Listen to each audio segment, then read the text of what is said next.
Thank you, sir. For our final session today on rationalizing oxygen therapy, oxygen stewardship, let's welcome the chairpersons. Dr. Sangeeta Yadav, ex-head, Department of Pediatrics, Maulana Azad Medical College, New Delhi. Dr. Umesh Vedya, head, NICU, King Edward Memorial Hospital, Pune. Dr. Anumodan Gupta and Dr. Spalchin Gombo. Proceeding further, let's welcome Dr. V.C. Manoj. The chairpersons may kindly introduce the speaker.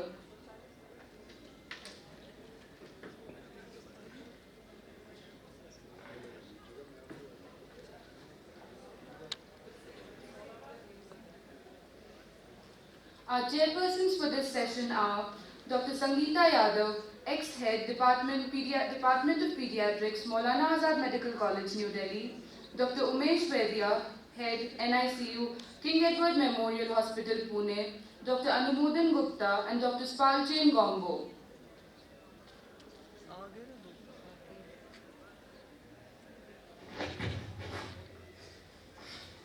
Well, friends, good evening. I am Dr. Alok Bhandari, Vice President, National Neonatology Forum, and it is my pleasant duty to introduce Dr. V.C. Manoj, who is the President-elect or President-elect of NNF.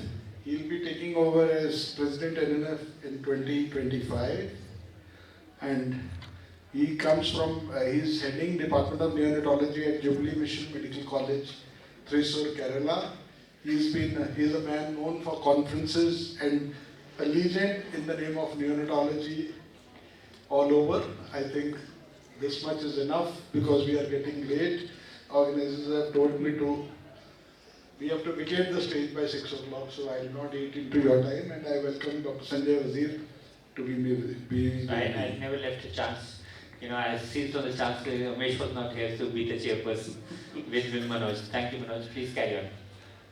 Thank you, sir. Thank you for the kind words. It's 10 minutes, not 20 minutes, so we'll be very, very brief. I'm going to give in bird's overview of the most common drug that we use, that is oxygen, little bit about its history, how we are, how much of the drug should we be using, the conundrum that we all face of intermittent hypoxia,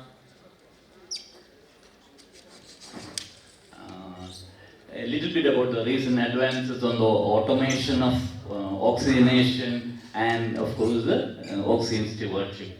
Well, this is how the whole story began. This drug for oxygen was discovered long back, and a small insect was, and a lighted candle were together placed in a closed vessel. First the light went out and then the animal died. Or if you don't keep the light, the animal lived twice as long but then died. So this is how the oxygen was discovered, then rediscovered by various persons. By the way, we knew that there is something in this air that keeps us alive. And so after 150 years thereafter, this became the standard of care in neonatal medicine. So much so that like American Academy recommended that 40 to 50% of oxygen should be used for all preterm infants from 12 hours to up to 12 hours and as long as even a month. Look at how we are going in circles.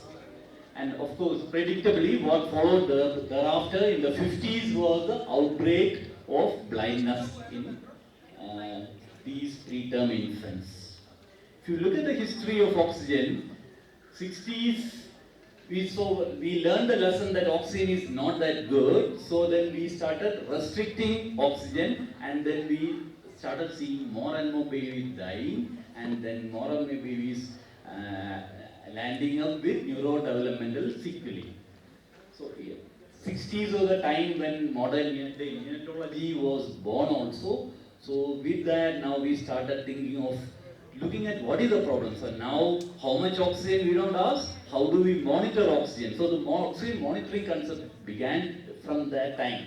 Initially with arterial blood gas, then with the transcutaneous monitor, and then subsequently with saturation monitor. So what is the right dose? In the delivery room and in the NICU, we don't know still. Too much will cause problems like ROP, BPD, etc., etc. Too little will cause death, NEC, and the neurodevelopmental sequelae, etc., etc. Let us just look at the recommendations. I'm just going to give a bird's eye view because of time. So this is a 1.1 kg preterm infant born at 30 weeks, developed distress soon after birth, required positive pressure ventilation. So what is FIO to start with?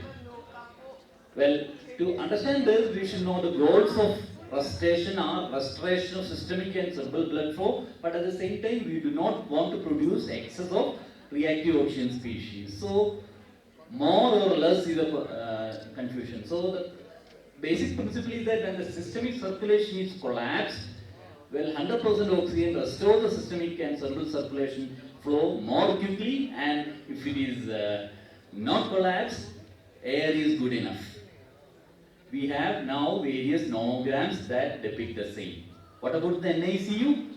Well, we know that oxygen, we don't want 100% saturation, we want less. So how less or how more? So people are trying to look at two values which were interest, the lower range, 85 to 90%, and then 90 to 95%.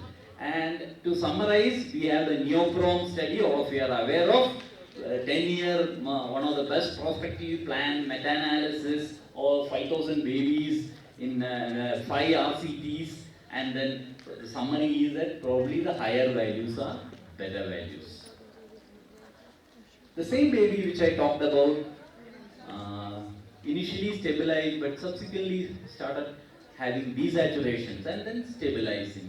So this sort of phenomenon is what we always used to find, the multiple desaturations even after you stabilize a baby. Is it okay to have? This is the conundrum of intermittent hypoxia. And mind you, these are also, all these hypoxic or hyperoxemic events are pro-inflammatory and they do create cellular death and problems. So how do we maintain the, so we need to keep the saturation tight in that range, 90 to 95. In reality what happens? Only very less number of times, 16 to 64% of time probably we are able to do that. Most of the time when we try to control it manually, it fails miserably. Is there a way out? Well, this is the era of artificial intelligence. So we have now, in the last 5 to 6 years, we have automated oxygen control in an ICU. Well, what is it? It's actually the interlink between the respiratory support device and the pulse oximeter. You constantly monitor the pulse oximeter and then raise the FiO2 up and down in the respiratory device, whether it's a ventilator or a non-invasive ventilator machine. This is by the use of various algorithms. We have currently various algorithms available. I will not go into any of these. Why do we need to use this automated control? Well, probably this is one way, or rather this has shown that it is easier to maintain in the target range. But then, is it the standard of care? Probably no, because there are still issues we have not really grappled with. These are difficult algorithms, not adaptive to disease states, and then clinical picture can be masked at times.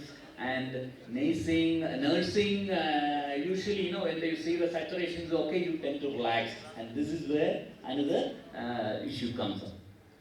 So watch for future studies regarding this. So how do we actually rationalize the use in a resource limited setting? Well, I'll just go for just one study done by, headed by our president, Dr. Praveen Kumar himself. This is a study, peripheral study, a quality improvement study, QA study done in a SNCU in Madhya Pradesh, where the oxygen consumption was pretty high. They try to see how this can be brought down by 50%.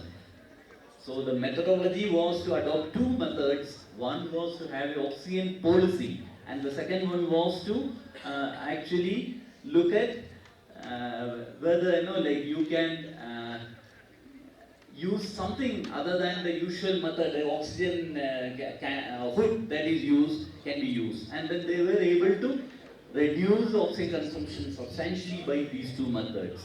This is a run chart. I will not go into the details. So I will, for want of time, I am cutting short the talk, just the last slide. When the neoprom study was designed, probably that is the time Professor Silverman said these words. There has never been a shred of convincing evidence to gauge limits for the rational use of supplemental oxygen in the care of extreme preterm units. We really don't know the balance for competing risks: mortality, ROP, blindness, and chronic lung disease and brain damage. I'll stop here. For a change, I'm stopping before time. So, open for questions if any. Thank you. Dr. Sood wants to ask a question.